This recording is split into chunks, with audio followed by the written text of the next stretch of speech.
No, from the very beginning, we were very particular about one thing. We did not want to have a closed view of architecture or life.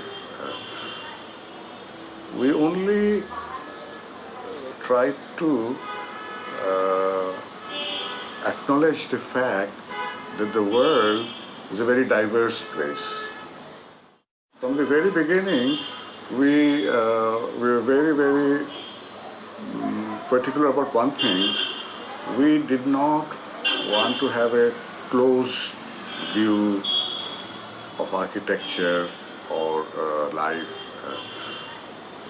Every place on earth had something particular, something, and that can be celebrated. It doesn't have to be a homogenized thing. Even all these machine-made things, there is a diversity. There is a danger to, we still have this thing that there are disparities and everything in our income. But art does not need to be in that condition. Architecture is part of art. An architecture which is created with simple material, with simple technology, can be as beautiful as something which is made with very recent technological development and very high-tech material.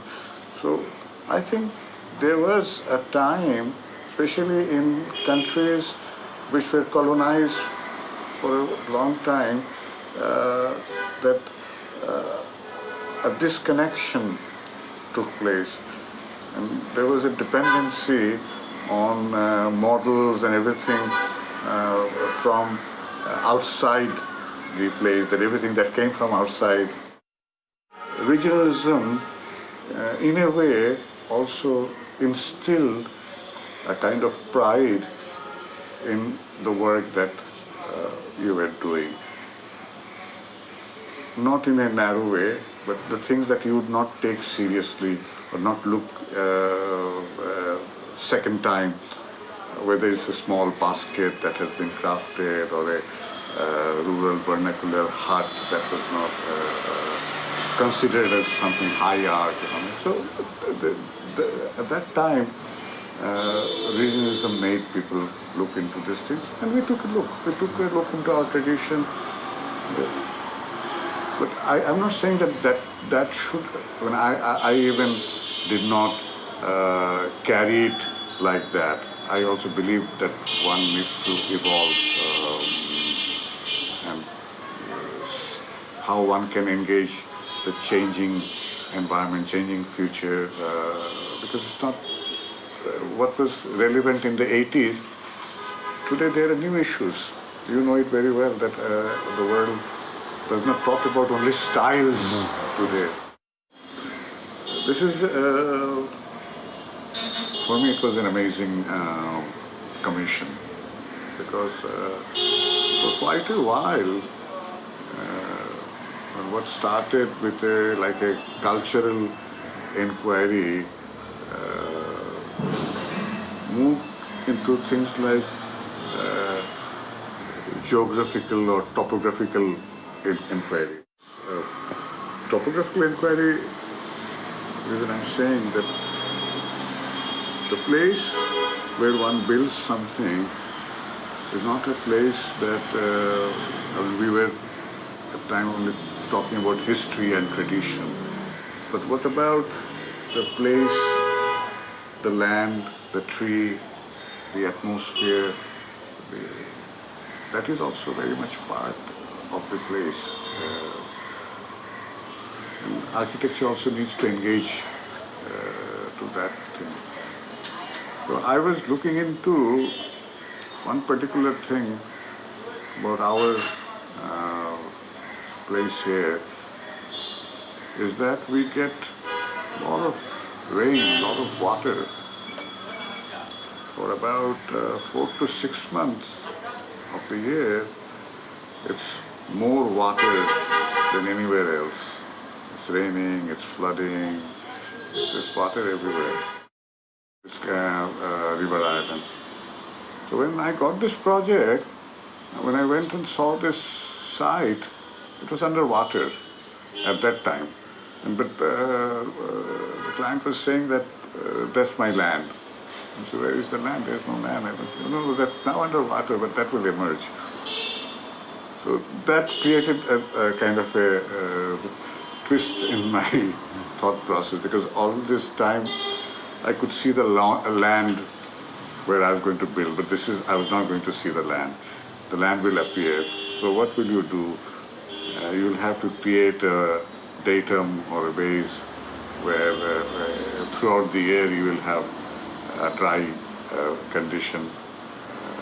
This is going to be a school. So why not create a flexible thing that when the water comes, the school rises, when the water goes, the school goes down. But we needed to do it very simply, not using very complex technology.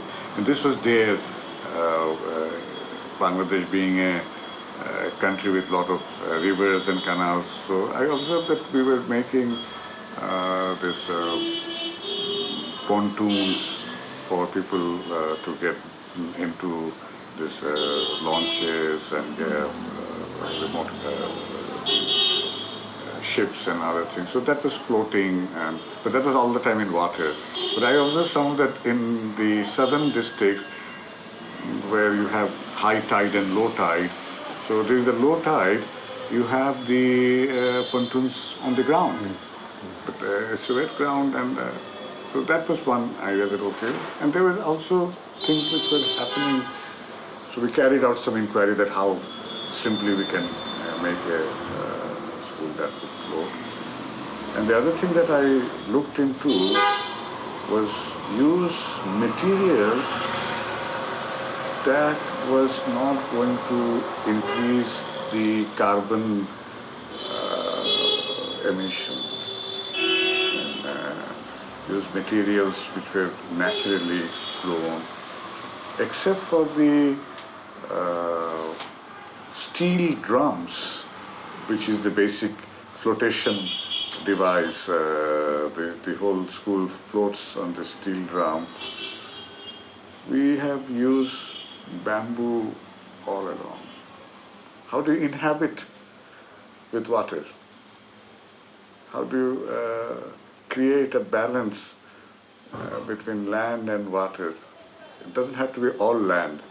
So it's a small project, but it gave me this opportunity of exploring this idea of living in a deltaic landscape.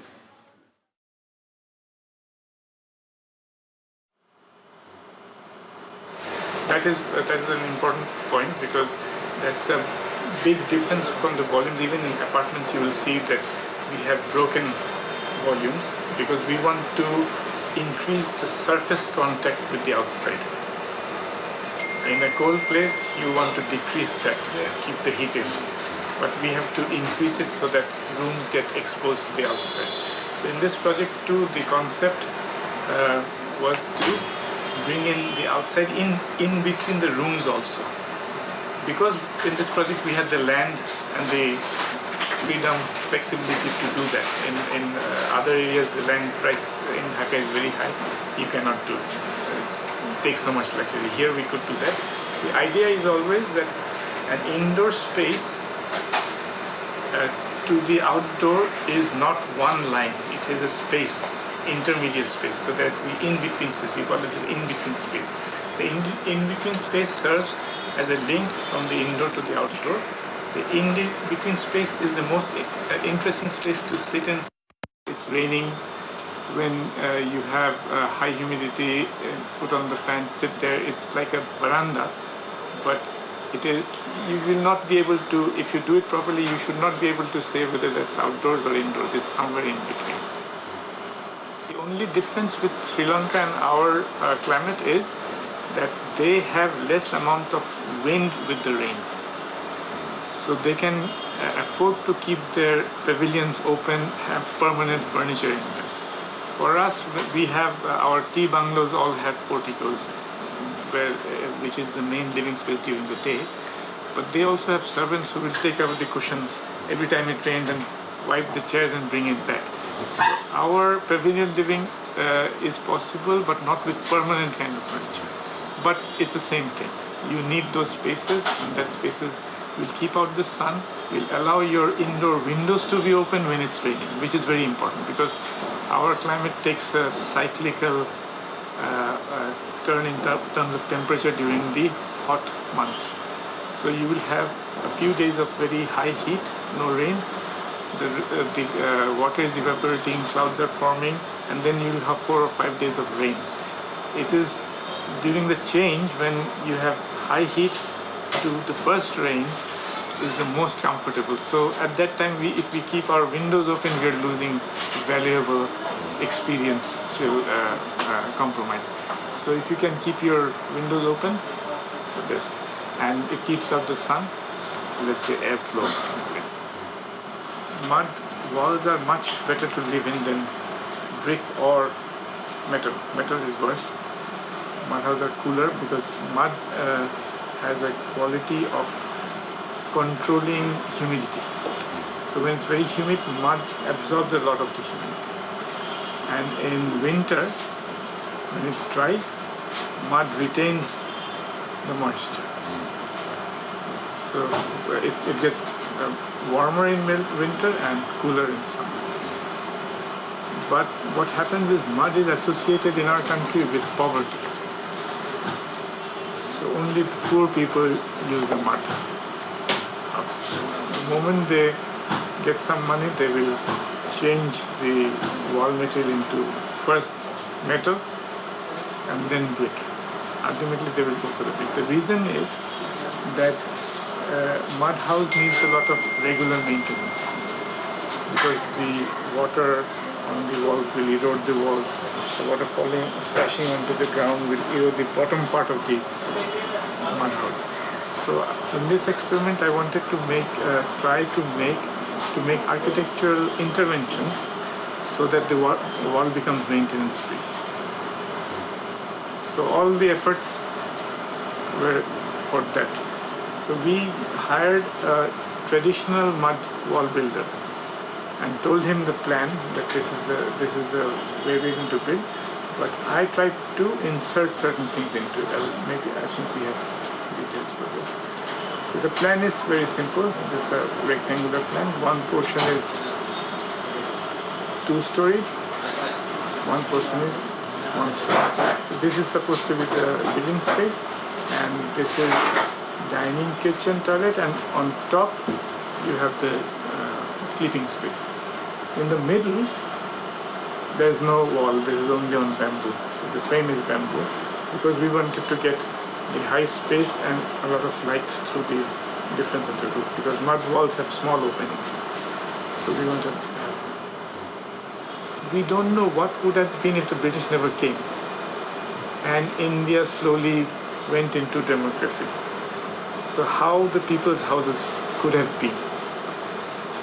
So after Chetana, we started thinking, let's try to imagine what elements would have developed. So we instead of looking at the world architecture, we looked back at what was there before the British came or during the British, and took those elements which we thought is logical, like shading walls, making openings, brick walls, and put it into our first attempts at architecture. And you will find this saying you've seen Saif Ul. Saif Ul will have, he was also part of Chetana. Uttam Bhai was part of Chetana. Khokun Bhai Rajul Hassan, he was part of Chetana. So we were all almost working at the same time. So we were all at first trying to take elements which we thought might have been there. And then gradually, interestingly, each had developed their own adaptation to the modern technology. So mine was, say, Osborne. So same thing, same issues, same problem solving going into a modern technology. And each developed his own way.